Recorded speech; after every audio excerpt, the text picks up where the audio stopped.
Ito naman si dating Senador Francis Tolentino na nawagang ipatupad na maayos ang dalawang batas kaugnay ng West Philippine Sea. Brigada Katrina Honson, ibrigada mo! Brigada!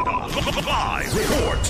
Nanawagan si dating Senador Francis Tolentino na ipagpatuloy ang maayos na ipatupad ang dalawang batas na may kaugnayan sa West Philippine Sea. Ito nga yung Philippine Maritime Zone sa AC at Archipelagic Sea Lane sa AC na nagtatakda ng bansang ating maritime domain kabilang sa WPS, pati na rin ang designated sea lanes kasama ang Celebes Sea, Sibuto Sea at Balintang Channel. Sa panayam ng Brigada News FM Manila kay Tolentino, sinabi nitong mahalaga na hindi maputol ang mga inisyatibo para protektahan ang karapatan ng bansa sa nasabing teritoryo.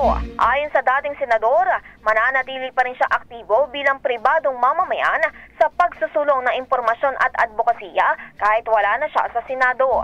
Giit pa niya na kahit may ipinataw na sanksyon sa kanya ang China, magpapatuloy pa rin siya sa pagtatanggol sa karapatan ng Pilipinas at sa pagsusulong ng kapakanan ng mga Pilipino, lalo na ang mga overseas Filipino worker na posibleng maapektuhan ng tensyon sa rehiyon.